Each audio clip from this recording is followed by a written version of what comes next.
नमस्कार, मी मेघनाच किचनमध्ये तुमचं स्वागत आहे। तर आज मी इथं तुम्हाला एक छान असं गोडाचा पदार्थ बनवून दाखवणार आहे, जे की खूप सोपं आहे। तर तुम्ही होळीला वगैरे हे अशा पद्धतीचं हे गोडाचा पदार्थ नक्की बनवून पहा, किंवा कधीही तुम्हाला हवं जेव्हा गोडाचा पदार्थ खावंसं वाटेल तेव्हा तुम्ही अशा पद्धतीचं हे करू शकता। झटपट होणार आहे। चला तर मग व्हिडिओला सुरुवात करूयात। त्यासाठी इथं गव्हाचं पीठ घेतलेलं आहे आणि त्यानंतर त्याच्यामध्ये थोडंसं इलायचीचं पावडर याच्यामध्ये घालायचं आहे। तर इलायचीचं जे फ्लेवर आहे त्यामुळे हे खूप छान लागतं। आणि त्यानंतर ह्याच्यामध्ये थोडंसं तेल किंवा तूप घालायचं आहे, साधारण 1 चमचा एवढं। आणि हे सगळं छान असं मिक्स करायचं आहे। तर एकाद मिनिटभर ह्याला मी गव्हाच्या पिठामध्ये मिक्स करून घेतलं आणि त्यानंतर ह्याच्यामध्ये थोडंसं पाणी घालून हे आपल्याला पीठ आहे तो मळून घ्यायचा आहे।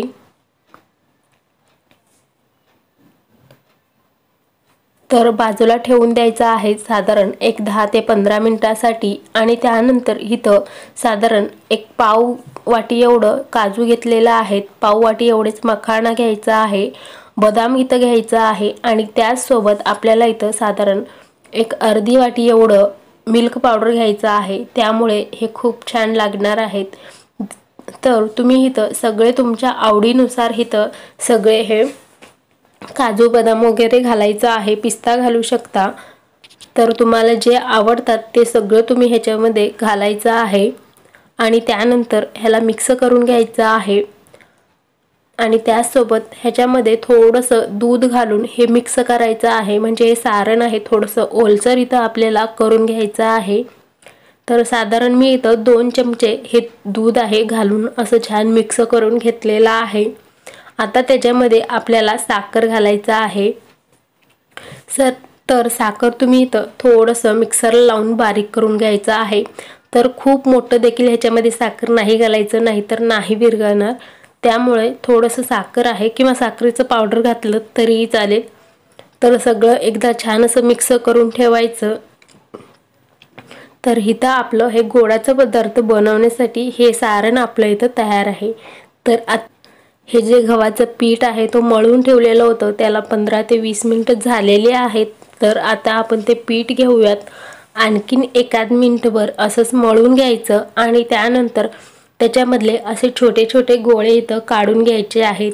तुम्ही बघू शकता साधारण एक 10 ते 12 इथं छोटे छोटे मी असं गोळे इथं बनवून घेतलेले आहेत। आणि त्यानंतर हे तुम्ही बघू शकता अशा पद्धतीचं हे किसणी घ्यायचं आहे आणि त्याचवर असं एक गोळा ठेवायचं आणि त्याला लाटून घ्यायचं आहे, त्यामुळे ह्याचा आकार खूप छान येणार आहे। तर हे किसणी जसं आहे अंडाकार तसं इथं हे लाटून घेतलं आणि त्याचबरोबर सगळीकडेने असं दूध आहे तो इथं लावून घ्यायचा आहे, म्हणजे हे पीठ आपल्याला चिकटवता येईल म्हणून असं हे दूध लावून घ्यायचं। आणि मध्यभागी हे कडेला हे सारण बनवलेलं होतं ते इथं घालायचं आहे। तुम्ही कमी जास्त सारण घालू शकता, साधारण 2 चमचे एवढं मी इथं सारण आहे तो घालून घेतलेलं आहे। आणि त्याचबरोबर हे असं दुमडून इथं घ्यायचं आहे हे उरलेलं भाग। आणि त्यानंतर हे काटेरी चमच्यानी असं आपल्याला इथं दाबून घ्यायचं आहे, ते डिझाईनसुद्धा खूप छान दिसेल आणि तुम्ही बघू शकता। आणि हे चिकटलेलं हे दूध तेलामध्ये तळून घेताना निघणार सुद्धा नाही किंवा फुटणार सुद्धा नाही।